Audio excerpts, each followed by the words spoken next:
Hey guys, Ranger here, and welcome back to another reaction and review. And this is to the 5th episode of MLP, which is of season 9, which is The Point of No Return. Now, I've managed to avoid all spoilers with this episode, so I have no idea what this episode is about. I'm not sure if this is a continuation with the other guy, Grogar, or not. I have no idea because of the title. I don't know. I have no idea what this episode is about, so let's go ahead and begin because I'm very curious to jump into it. So let us begin, starting the video in 3, 2, okay, starting the video in 3, 2, 1, play. Derpy! Derpy derp! Twilight, Mouse here! Oh, Derpy! Are you alright? We just had a really heavy delivery today. Is it a deluxe set of special edition ogres and oubliettes figurines that I'm totally surprised by and haven't been hinting that I need forever? Well, it's for Twilight. Thank you. You're welcome. Derpy! Huh, it's from Princess Celestia. Celestia? So's this. Well, then what is it doing Couldn't I here? put it into the box? My dearest Twilight, I have been conducting a thorough cleaning of the castle, and I came across a few items of yours in your old room. I thought you might want them back. I didn't even know I'd left anything. Aw, Whoa. look! Remember this? It's the macaroni picture frame Cadence helped me make when I was a filly. Who could forget a masterpiece like that? My G1 Star Swirl figure, and some of my favorite school scrolls. G1? And here's my extra credit G1? for the impediments of using magic in everyday chores. Is that reference to MLP? So true. Smash Fortune comic in there? I've been I love looking this for that episode for already. years. Was that a reference to MLP G1? Oh no, oh no, oh no! What's wrong? It just looks like an old library book. Exactly! It belongs to the Canterlot Library. That means it's Overdue? overdue. The Point of No Return. Is this going to be something where Twilight's trying to return this book, but she can't because it's overdue? Huh? Is that going to be what's going on in this episode?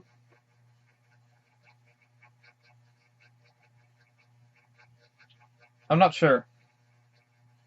I have no idea.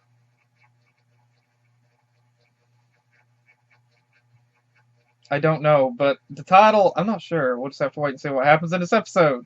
You don't understand, Spike. I have a perfect library book return record. Had a perfect record. Not helping. Oh, I've never turned in a book even a minute late.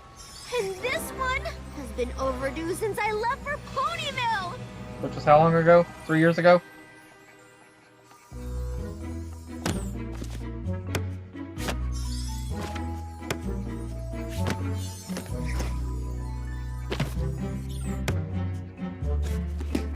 Make sure you bring this one back on time. We've got a long waiting list of ponies who can't wait to read it. Oh! Promise I won't let you down. Oh boy. Of course you won't, dear. If there's any pony I can trust to take care of a book, it's you, Twilight Sparkle. Oh, crap. After all, you still hold the best book borrower title. Oh no. Oh no. Oh, I hope I do forever. Oh no. Oh no. Spike! Quick, find me that old copy of Predictions and Prophecies. What's that for? Well, it was a gift from Moondancer, but... Oh, Spike, you know we don't have time for that sort of thing. And then Celestia sent me to Ponyville and I forgot all about this. Dusty Pages prided herself that no books were damaged or lost on her watch, and I failed her. I failed myself. I take it we're going to Canterlot? Yep. The sooner the better, I guess. Please don't tell me, like, that little lady is dead. Please don't tell me that's the case. Twilight, you're paranoid. Twilight? Why are we hiding? Don't you want to return your book? Yes, but what if some pony sees me in there? I'm the princess of friendship. Everywhere I go, ponies recognize me. I'll stick out like a sore hoof. Princess Twilight Sparkle in a library? Stop the presses! A late book is a big deal, Spike. What if Dusty Pages revokes my library card? Or bans me from ever entering the building again? Don't you already have most of those books in your collection at home? Yes, but the ones in there have a special Canterlot library-y smell. You sniff books? You don't? I used to live in a library. If I'm not a good example of proper book-borrowing behavior, then what kind of princess am I? This episode That makes mistakes definitely feels like like one every kind of else. from Trust season me, 1 Once you return that book, in terms you'll of the feel way story better. of Twilight fretting Spike. over something like Let's this. go.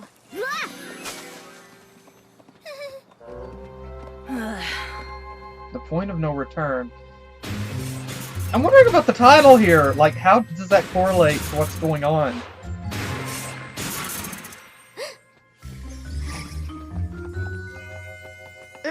I have a book to return. Princess Twilight! Really? So good to see you! Need some recommendations from the new release section? She's adorable. Is that the new edition of Moon Curve's 7 Theories on Bending Time? I have been waiting for the release and... no books today. Thanks. But I do need to speak with Dusty Pages about a sensitive matter. Dusty who? She's Dusty dead, isn't she? Pages, the head librarian? She's worked here forever. She's dead. I'm sorry, Princess, I don't know her. Now, was there some other way I can help the library's best book borrower? Just ask her where to return an overdue book. It's no big deal. It happens all the time. To Hey! me, it doesn't. Power Pony. Fine. Fine! Oh no, I didn't even think about the late fine. A book out this long will probably cost 1,000 bits. We have an overdue book. Oh, well, that's no problem at all. In fact, it happens all the time. See? I'll just find it in the card catalog. Number 18905, got it. Oh, wow. Yeesh. I haven't seen a book this late in, well, ever. You need to go and see First Folio in the grossly overdue book return office for ponies who should know better. Don't pull any punches with those names, do you? And that office would be? In the basement, because of the shame. I love this episode, okay? I freaking love it. Whoa. There are cobwebs here.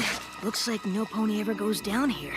No pony except undependable rule breakers who deserve all the horrors this hallway holds. Are these And gel full cells? dragon companions.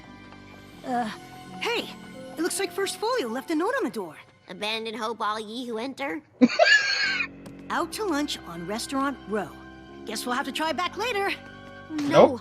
I can't wait another minute to return this book. In the time it took us to get there, I racked up another 17 bits in late fees. We're going to lunch. Good, because I'm starving.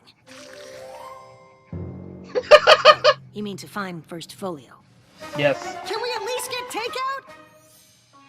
Hey! It's a little Tell me if restaurant. you see any librarian-type ponies. Twilight, we've tried this at 3 other restaurants already. And my late fines are already up another 26 more bits. Waiter, we're ready to order. I'm not actually... 3 samosas, 2 curry specials. Do you think that's enough for the 2 of us? I would probably order some naan as well. For the table? Sounds great. They're adorable. Twilight, is that you? Oh my gosh, Spoon Dancer, Where yes! have you been? I'm just visiting. Yahoo! Reason. Well, it's good to see you. I'm just meeting my friend, First Folio, for lunch. Do you want to join us? First Folio, yes! Thank you. Princess Twilight, good to meet you. Did you know your picture is still up in our library as the best book borrower? Yeah, I was hoping I could talk to Dusty Pages about that. Oh, Dusty Pages left the library moons ago. Didn't you know? Mm-mm. Oh, I heard she was forced to leave. It's so sad. She Oh, boy. loved the library. Wait, forced to leave? Yeah. She had a perfect librarian record until one careless pony didn't return a book. Oh my gosh! Are you okay, Twilight? Uh-huh. Woo! Would, you excuse me? That's why you only order spicy if you can take it. Twilight, what's wrong? Yay, we got to see Dusty Moon Pages isn't Dancer! working at the library anymore because I didn't return this book. Spike, I think I got her fired. Oh my crap! Please do not tell me this is going to Twilight, end with... the library is that way. Hey! It's not Change two of ponies. plans. We're going to Dusty's house. She used to invite me Please- over for tea all the time. Please don't tell me this What is about going to your end bad. They're not as important as making things right. Wait, Like- so you're not gonna return the book? This is going to end with... No, Dusty Pages is. It's my fault she lost her job. So if I give her the book, she can get her old job back. It'll fix everything. I don't know about that. I got a bad feeling about this. Didn't you see the sign? No No knocking? sales ponies. Oh. Oh, I'm not selling anything. No carolers either. No surveys, no petitions, no free literature. I know Jehovah No Witness, problem. right? I'm just looking for some pony who used to live here. I'm pretty sure this was her house. Dusty Pages? Yes. Hold on. She moved to Silver something. Shoals, Seas, Surfer, whatever. When you find her, give her this. It's been stacking up for years. And tell her to change her address. Okay, Jackwad.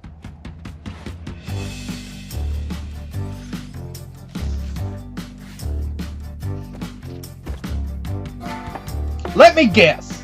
Oh, she's cute. I'm going to guess that this trip is going to end in a cemetery. Hey, that's one of the one of the school students. Yeah, I'm just kind of waiting for it to end in a cemetery with her being dead.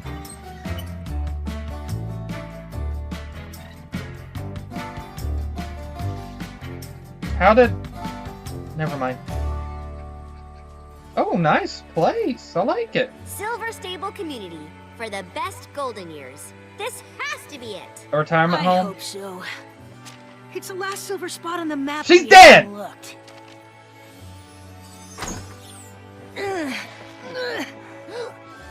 Whoa! Oh, she's this cute. place is Terrible, I know. There's not a single bookshelf in sight. Poor Dusty. Excuse me. Yes. How may I help you? She's Do you have adorable. a resident named Dusty Pages? Oh, yes. Her apartment is in the next complex, ground floor. Oh, she's still alive. She's still alive. Oh my gosh. I can't believe that my carelessness sent her here, when she could be happily surrounded by millions of wonderful smelling books. You realize that might just be a you thing, right? What? Twi?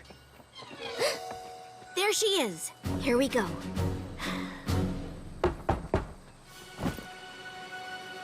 Now she won't remember you.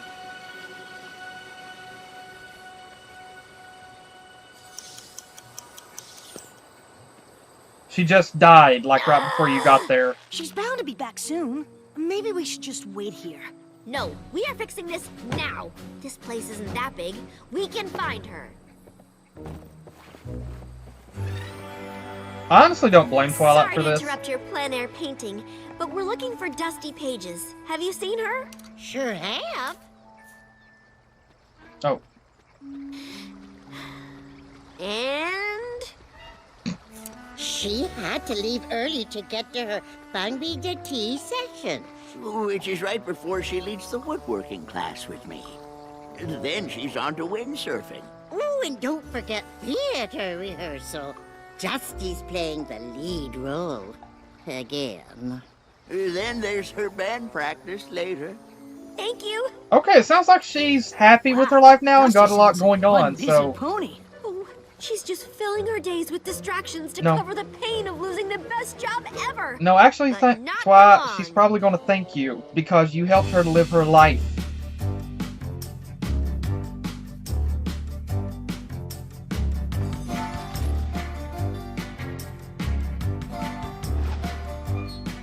Really? Honestly, I don't blame Twilight because I'm the kind of person that I like to resolve things as quickly as possible.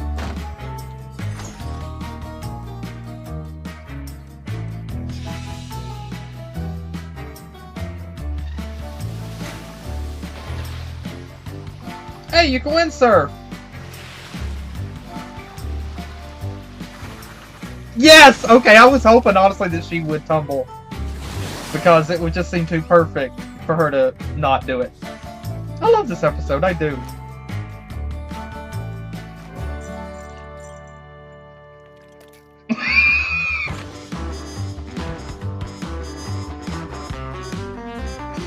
Dusty Pages, finally! Come on, Spike.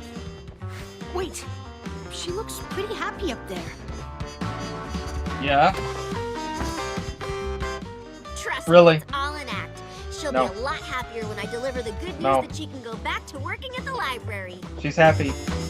She lived her life after Care to take 5, every pony? Oh, Twilight Sparkle, my stars! It's so wonderful to see you. What are you doing here? I've been looking all over Equestria for you. I need to tell you something. Well, you brought my mail. Oh, thank you. So No, sweet. I mean, yes, we did. This is a But cute that's not why episode. we're here. I let you down, and I can't forgive myself until I set things right. This is such a sweet I don't remember episode. you doing anything wrong. You told me to take special care of a book I checked out from the Canterlot Library, and I never brought it back. It was you that had that book out? The one that broke my perfect record? But now you can bring it to Canterlot Library and get your job back. No, thank you. I don't ever need to see that library again. Now, if you'll excuse me, I have somewhere to be. Okay. Ooh, jazz. Mind. I I like don't this. understand. If Dusty Pages won't go back to Canterlot Library and explain everything, then she won't be able to get her job back. She don't want it Even back. worse, her record will remain imperfect.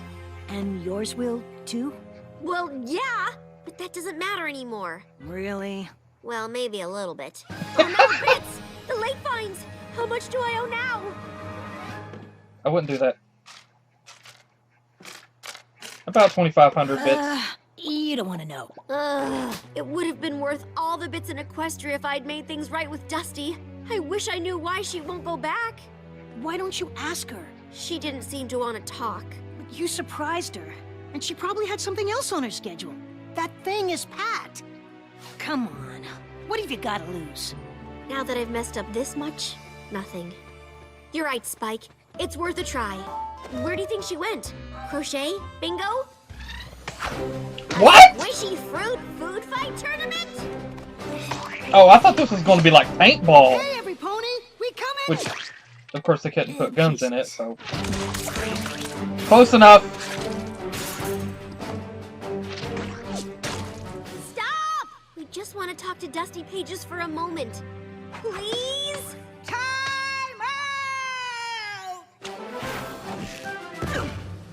Next time, you should rent gear. We're not actually here for the game. I was hoping you'd give me another chance to talk to you about the library book. This really means a lot to you, doesn't it? Mm-hmm. I know I ruined your life by not returning my book on time, and I will do anything I can to make it up to you. Even promise to never take a book out of the library again, if that's what it takes. That is not the reaction we expected. Twilight, dear, you've got it all backwards. I'm not upset with you. You're not? No. She's happy. If I'm mad at any pony, it's me.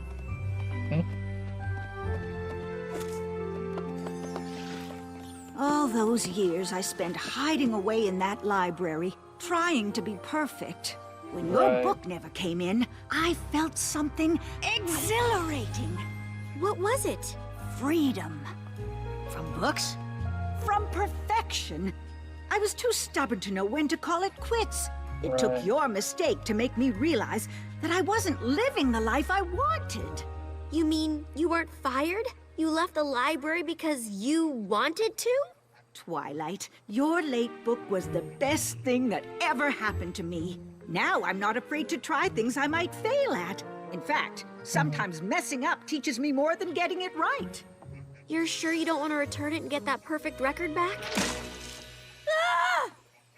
Oh, good. It was a yellow one. You can still see the words. But it'll have a stain. Well, that doesn't change the truth inside it. Wait, did you even read that thing? Actually, no. I guess I didn't. Perfection. And the next part? The impossible pursuit. That might have been useful to look at earlier. Your total late fees come to... However much it is, I'll cover it. Do you have a monthly payment plan? 28 bits. What? That's it? Yeah, most ponies don't know it caps at a month. Probably because we don't tell them. Thank you. Your account is back to normal. Although we will be taking down your best book borrower picture. Is that really necessary? It just seems so permanent. I mean, I did return the book, after all. Okay, letting the perfection go. You want me to reshelve this for you? No, it's an old edition. We've already replaced it with a new copy. In that case, can we keep it? It might be a good reminder to have around. You're sure? It's got a stain. That's what makes it perfect. Okay. I really love this episode. I really love this episode. For more... I really love this episode in more ways than one. This, already, I gotta say, this is definitely one of my favorite episodes already of Season 9. Right here. And there's a lot actually going on in this episode to discuss. First off, it's a very... This whole entire story setup honestly feels like something from back in Season 1.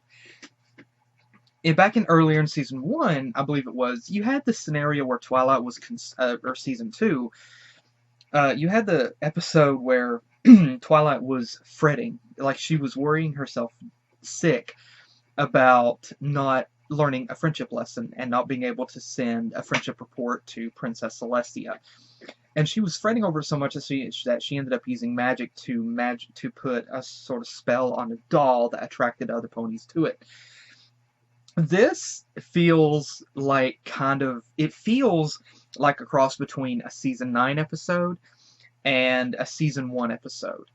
The animation is from Season 9, but it feels like a story that we would have seen back in Season 9. And that's not a bad thing at all.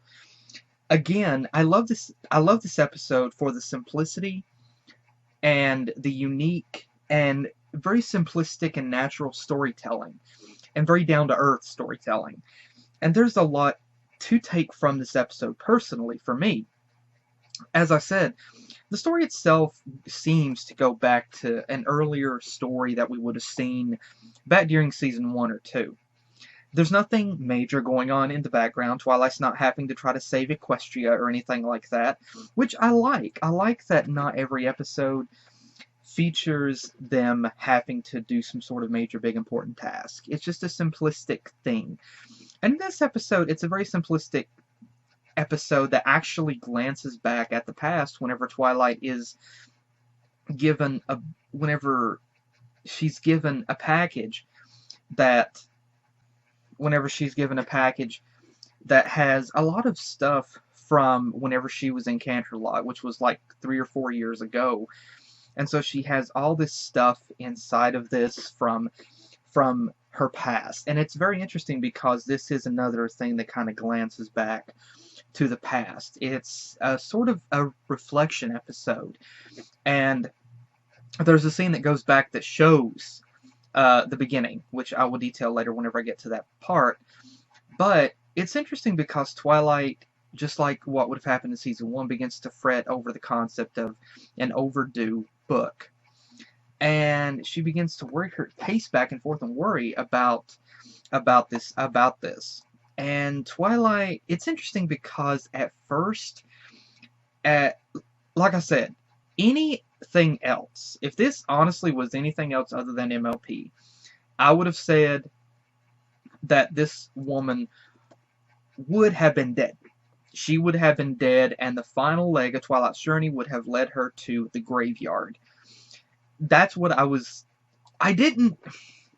kind of would have been funny, but morbid at the same time, had they been able to have went that route. Any other show that was not MLP, they probably could have done that. And they actually could have done it with actually, I'm sure somebody could easily write a fan fiction or do a comic about that, which would actually be comical, is like an alternate ending, where it turns out this woman is dead. And Twilight, kind of in a bit of an insane moment, she begins to dig the woman up so she could put the book in the casket with her. I'd actually like to read a fan fiction about that. If someone doesn't have to, I could do it. But again, if this wasn't MLP, I would think, you know what, that's where it's going to end. But as I said, we get a glimpse that goes back to the beginning, that shows shows a scene from the very first episode of MLP, from episode 1, season 1, where they're preparing for Moondancer's birthday party. And the interesting thing, I cannot tell. The animation for this scene does not look. I can't be 100% certain, but the animation for this scene here does not look like it's the original clip used. It definitely sounds like they revoiced. It honestly sounds like they reanimate. It looks and sounds like they reanimated this whole scene again, because the animation looks different than it did in the first episode. And the voice acting is also different. It sounds different too. So it looks like they actually went forth with the effort to reanimate and revoice this entire scene again, which is honestly really cool that they went through the effort instead of just simply taking, the easy way out and reusing an old clip. But Twilight frets heavily over the concept of having an overdue book. And there's a few different things going on here. First off, she had a perfect record. And this is very interesting because Twilight is kind of a perfectionist. She has an overdue library, she has an overdue book, and she's afraid of the consequences here, that maybe she'll get kicked out of the library, she'll have to pay a huge late fee, and that she won't be allowed in the library again. And so she's honestly afraid of all of this. And she's also concerned with maintaining her perfect record. So the funny thing about this particular scene was whenever this girl looks at the card and sees the late fee, and instead of acting like it's no big deal, instead Twilight kind of gets a little bit reprimanded for it.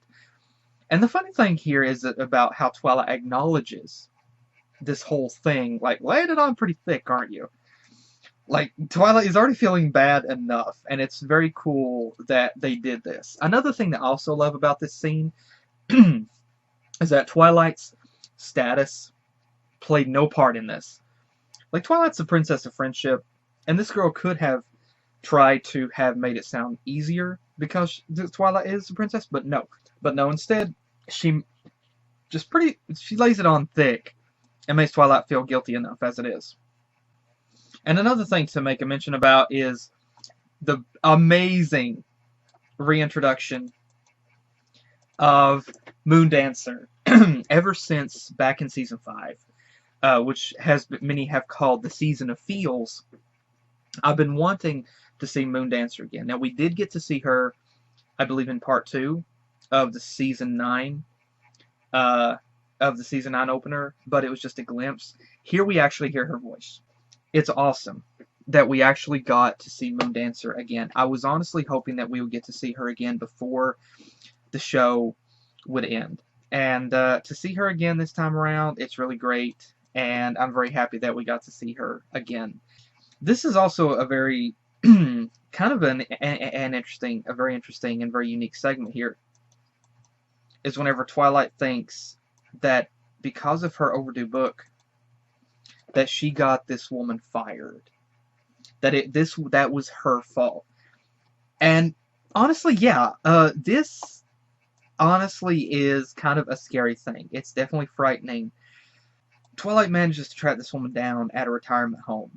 And the interesting thing here is whenever these other people at the retirement home began to make mentions about the things that this woman was doing, I began to see that she was not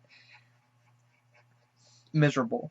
She was enjoying life. She was having fun, enjoying the golden age, and she was just enjoying her freedom. And I honestly had a bit of a bad feeling about this episode. I did at first. I was afraid that this episode was actually going to end with a sort of an open-ended, not exactly a happy end. And I'm very happy that it did not go that way. What I was fearful for what would happen was that this woman would blame Twilight for getting her fired. But it's in the past. Twilight can't do anything about it. There's nothing she can do. There's nothing this woman could do. And so, that's just it. And it would end with the moral being, or the message being, that sometimes you can't fix a mistake. I'm honestly glad they didn't go with that, because that would be depressing as crap. But as it turns out, Twilight, there's a few different elements here to look at. First off, this woman explains to Twilight that because Twilight's book was overdue, this woman wasn't fired from her job, but instead, she willingly quit. And Twilight kind of learned something here as well, and there's an interesting connection here. Both of these two were perfectionists. And there's an interesting thing. This woman was, as you can tell, she was already older. She was already much older than Twilight whenever she was working at the library just 3 or 4 years prior. Or 5 years. But she learned at a very late age that not everything has to be perfect. Don't be afraid to take a chance. Don't be afraid to make a mistake, to fail at something. Just take a chance and enjoy life. And it's kind of an interesting thing here, because Twilight is a lot younger than this woman. And Twilight is learning that lesson now. She's learning that she doesn't have to be a perfectionist at everything, that not everything has to be perfect, that even beauty can come in something that is not perfect. Something doesn't have to be perfect. Something cannot be perfect, but still be beautiful. It can still be fun.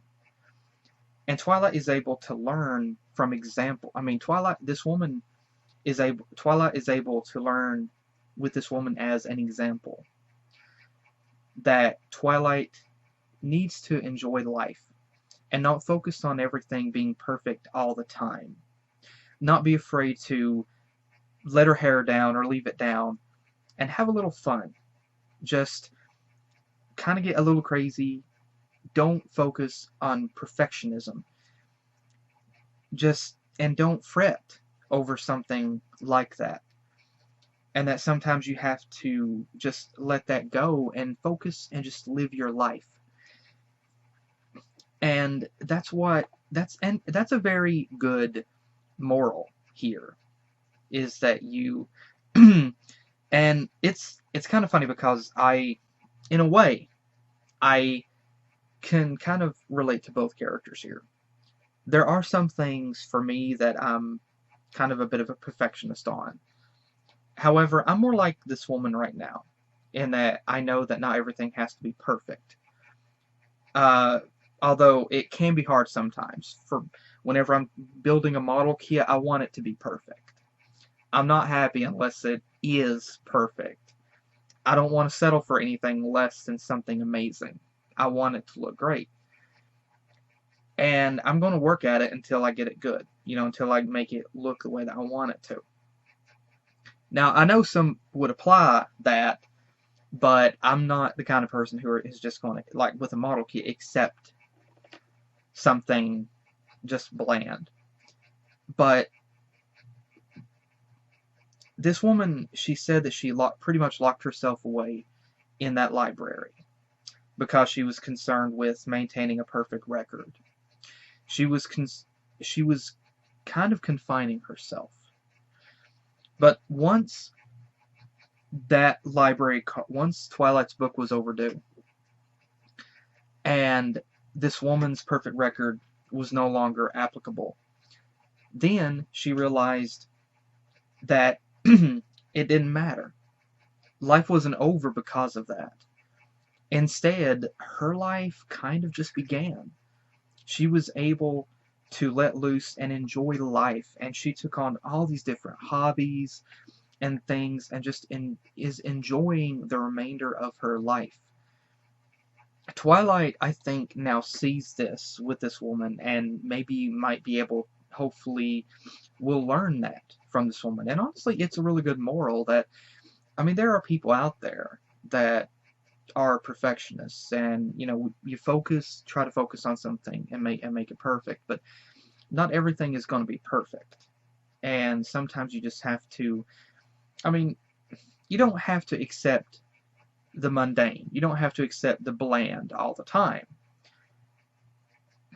Strive for something good, but don't be afraid that if it doesn't turn out completely perfect, don't let it keep you from living your life. And here she was able to do exactly that. She was able to live her life. And so Twilight, instead of getting this woman fired, Twilight actually helped this woman to get out and enjoy her life. And I think that Twilight kind of sees this now. And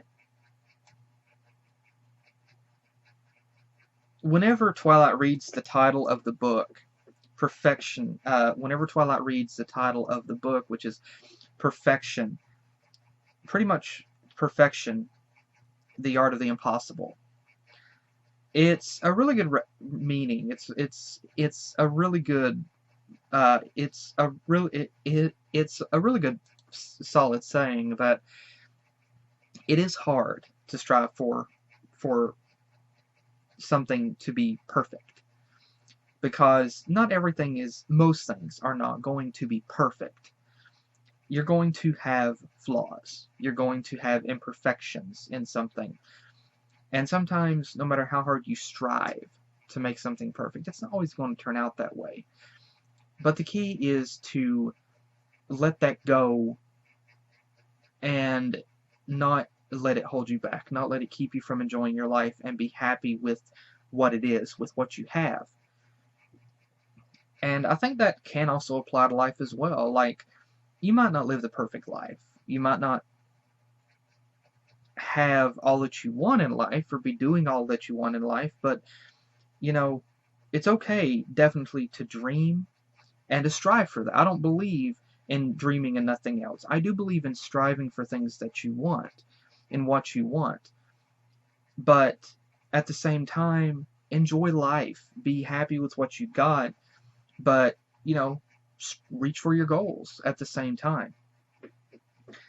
And here, whenever Twilight reads the title of the book, it's pretty much like a in-your-face sort of thing. where Twilight realizes that she has been doing all of this perfection. She's been doing this perfectionism the entire time, trying to maintain her perfect record and trying to make sure this woman maintains hers.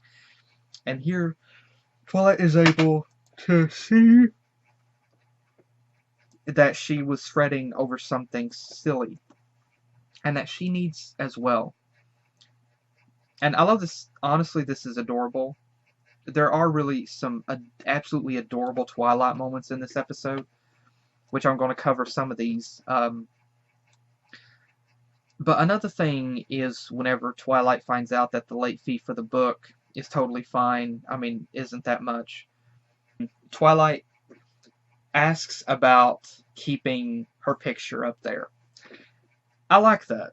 I like it because, not because Twilight is selfish, not because she's concerned with trying to maintain an image, but it's natural. It's totally real.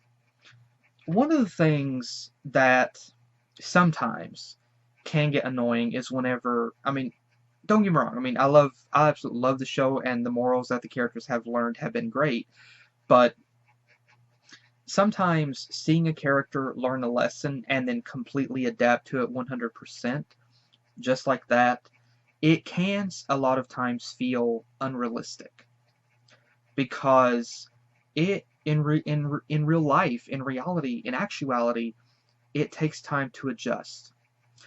Twilight still kind of having to try to let go of her no longer being the perfectionist at this library and not having her picture up there.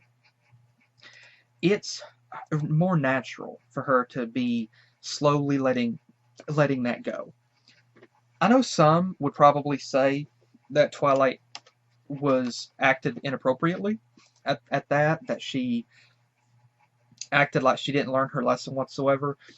Again, in my eyes, this was more natural, because whenever you sometimes, just like, I mean, in real life, you learn something like that. You learn a moral, you learn something new, and it's a break from something different than you're used to, and you have to adjust.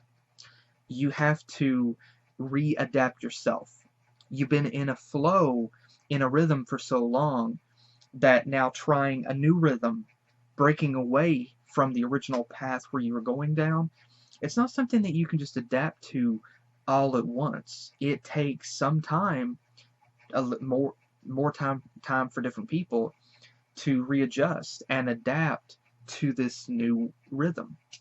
And Twilight is, even though she just learned the lesson, to me it's more natural that she's still, at first, was concerned about her record, but then Spike was basically reminding her that you just learned a lesson. And Twilight here at the end is learning to let it go. She hasn't fully let it go. It's a process. And to me, that's much more realistic and natural. And I love that in this show, in this episode, it's more realistic and natural. It's not just, it's totally easy peasy, 1, 2, 3 easy, where a character learns something and then boom, everything's totally fine, and they know it, and they're able to adjust just like that. I love that it takes a more natural and realistic approach where a character has to, like real life, like we do, it's a process. We have to take sometimes baby steps to fully adjust and overcome something, try a new rhythm and break away from the old rhythm that we were used to.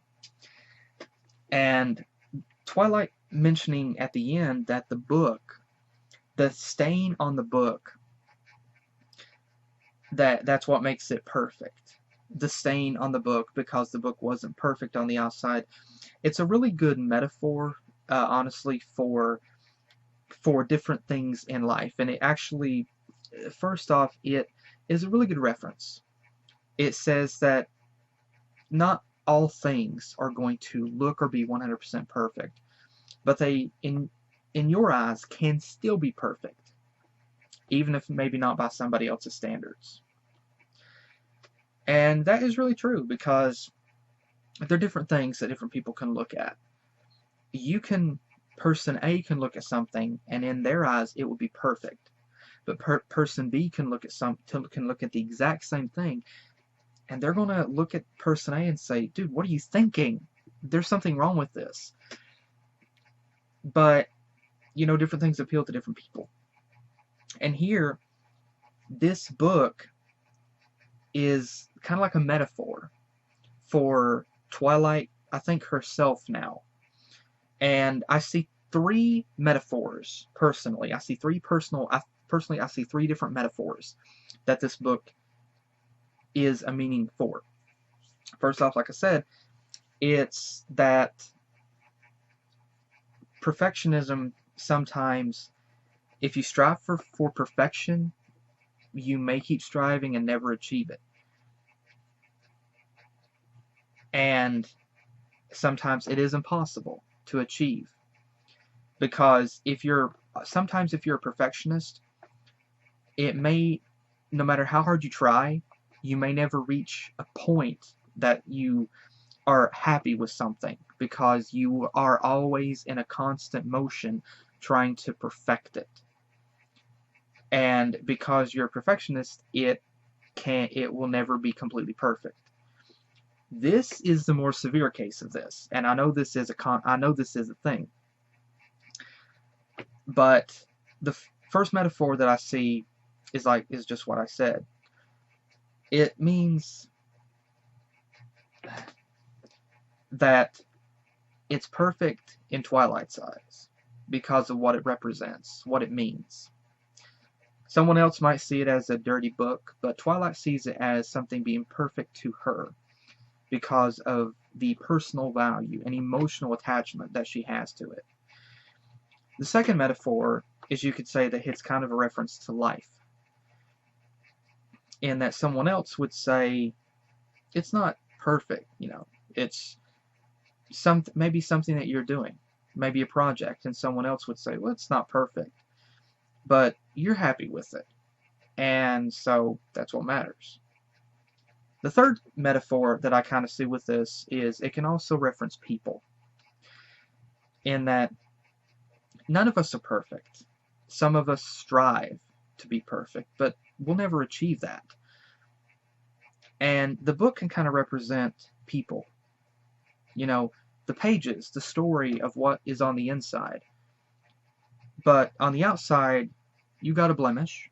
You got maybe some scars, some scratches, and sometimes people will judge a book by its cover.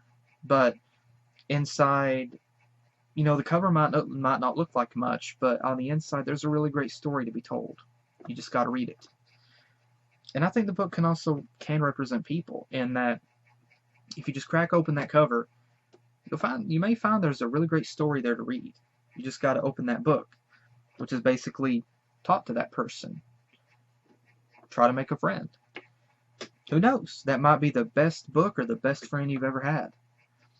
And I actually see a connection between books and people, and that's personally the way that I look at it. And so I think that the book can be a metaphor for people in general. And I think it also can work for Twilight. Twilight isn't perfect. And that's one of the things that I love about MLP, is that it's shown over time that these characters aren't perfect, and it's wrong for any of us to think that these characters are.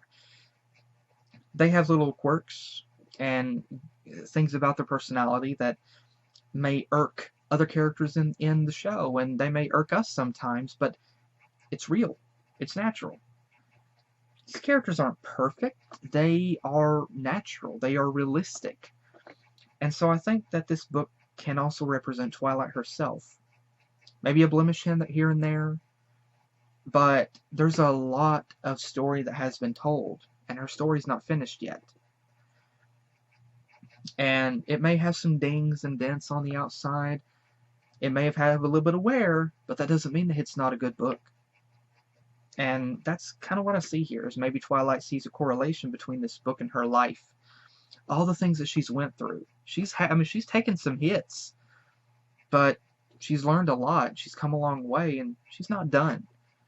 And so I think Twilight could also possibly, I'm not saying that's what she's thinking here, but I kind of see a correlation between Twilight and the book. The book can kind of represent Twilight's life, what happened to it, the kind of the beatings it's taken, but that it's still a good book, and it's still going strong. And again, Twilight, I think at the end is realizing that there's some things that there's still some things that she, of course, is learning, which is that you can't always strive for perfectionism because you're not always going to achieve it. And there's a couple of different things to look at.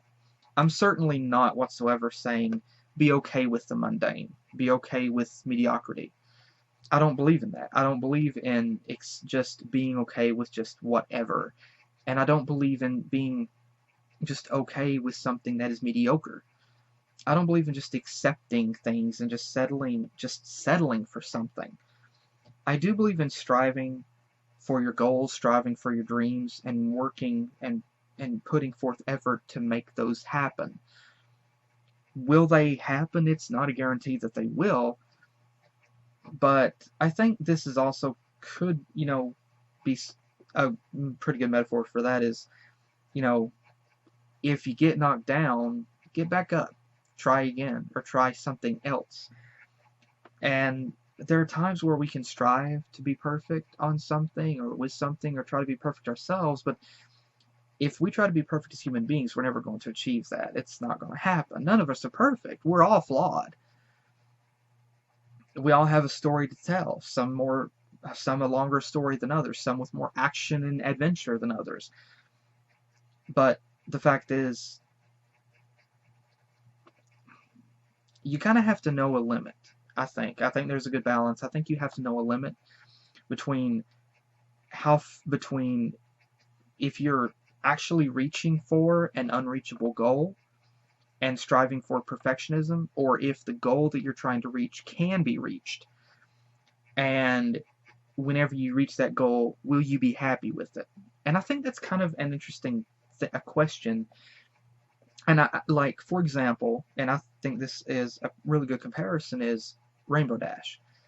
Her goal was always to be a Wonderbolt, and she strived to better herself with flying and try to be faster so that she could be a Wonderbolt. She dreamed of being a Wonderbolt, and she wasn't striving for perfection, and she wasn't striving for a goal on top of another goal. Her goal was to be a Wonderbolt.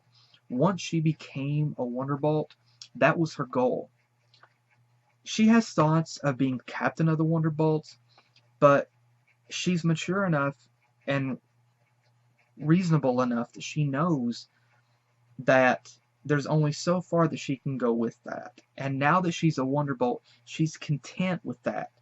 And now her goal set has changed from trying to be a Wonderbolt to being a Wonderbolt, focusing on that and being the best that she can.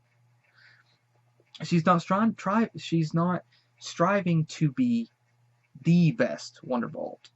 Well, okay, in her mind sometimes maybe, but she's agreed before that she's always tried to be the best flyer. But now that she's with the Wonderbolts, she's happy with just fitting in. She's happy with being where she is.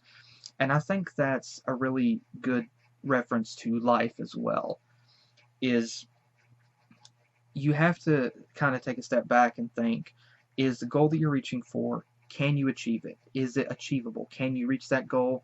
Or is it something that you're never going to be able to achieve? Perfectionism. If you're trying to perfect something, can you reach it? I think you have to maybe envision it in your mind, how you can reach what you're trying to do. If it's beyond your skill set and you can't reach it, then maybe you just have to, be okay with what you can do.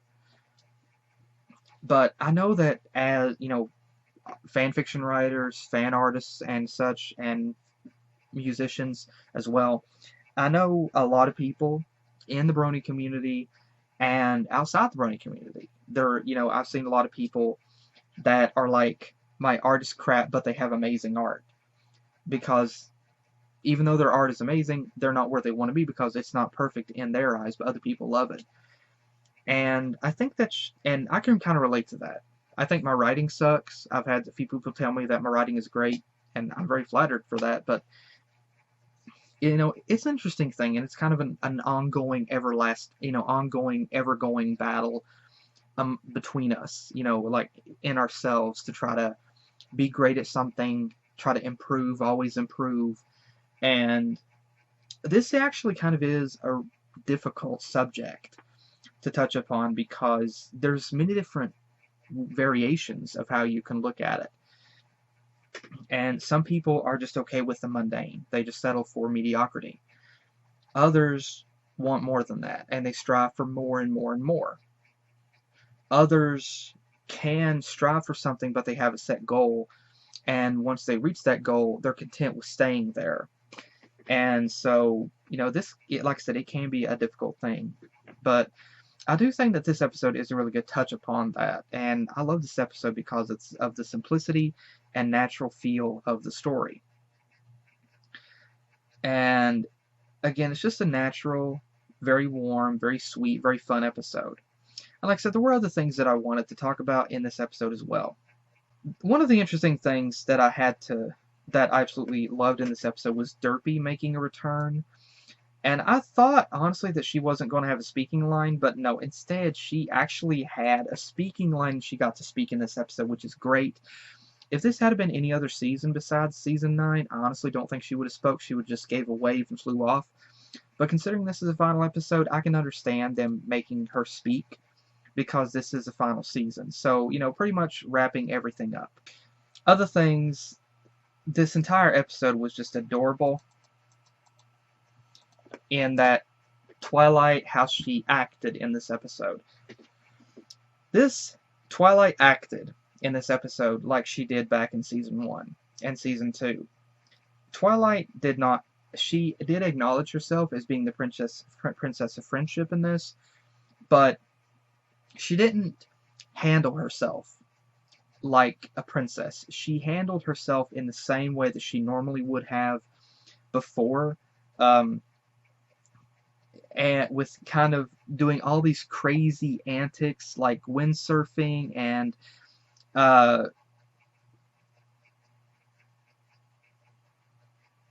basically traversing all over Equestria trying to track this woman down. And I love that they went this route and didn't have Twilight doing like trying. I love that Twilight was just her natural Twilight self here. Her regal stance played no part in this episode, really. No major big part. It was just a minor reference, but it really had no major part in it. Twilight was just her normal self. And it's great to see that happen. Like I said, whenever Twilight takes a tumble from windsurfing, I love this scene because having Twilight finish windsurfing and be fine would have been too perfect. It would have been too good, because I love it that here Twilight has no experience with windsurfing, and I love that she took a tumble because she's not experienced with doing this. And it makes it feel more realistic, more natural to real life, that someone who's never tried something before, they're not going to be great at it the first time, they're going to have a tumble. And honestly, this bit where Twilight sees this guy's nose and she just stands there with this eye twitch. Yeah, I love this. I absolutely love this scene. It's so cute. But this episode, honestly, like I said prior, this episode was interesting in how everything flowed. Because here, Twilight has the experience that she has had. All the stuff she's been through, all the adventures, all the friendship lessons, having wings, being the princess of friendship. Just because you still learn that does not mean that it's going to drastically alter your personality. And this episode definitely felt like something from back in season 1 with that, because Twilight here, she was doing her normal, what Pinky said, her normal twilighting. Which, you know, classic twilighting, where she was fretting severely over this whole thing. And it was very interesting to see this whole thing play out. And I made a mention that there was one other thing that took place at the closer to the end of the episode, where Twilight ends up rubbing her arm. It's a very cute, very little shy move for Twilight. It's a very cute, very shy little move for Twilight. That here she blushes, and here she blushes and has this little uneasy, shy smile, and she's rubbing her arm. This is very cute. It's very cute, and it's absolutely adorable and sweet to see that even though Twilight is a princess, she's still natural Twilight. She's totally Twilight. And this is just a very sweet, very adorable, very fun episode. Whenever they find out that the bit cost is actually just 28 bits, and that's it, that it caps out at the end of a month. I'm not sure about real libraries if they do that. I've never actually taken a book out of my local library. Yeah, insert shock Twilight face here. I never have, actually. But I'm curious. Do libraries actually have a money? Do they actually have a cap at a certain period, or like what happens? What happens? I don't know. But again, I really love this episode. It's definitely one of my favorite episodes of season 9. It's a very cute, very sweet episode. It's very warm. It's simplistic in its storytelling. It feels natural and just very warm, very mellow, and it's a very fun, entertaining episode. And I really love this episode. It's definitely one of my favorites of season 9. So again, Hasbro, everybody for working on Hasbro, everybody that worked on this episode, thank you all so much. Thank you everybody so much for another great episode, and for an episode again that kind of felt like a season 1 episode. Not to say that the other seasons were bad. I love them personally, but you know, again, this kind of felt like a season 1 episode with the crazy zany antics of Twilight, just frantic over something so simple. But again, thank you to everybody again for this great episode. Thank you to everybody that worked on this episode. And again, thank you guys again for joining me. Hope you guys enjoyed. And again, let me know what you guys think in the comments as well. Thanks again for joining me. Hopefully I'll see you guys in the next video that I do. Take care.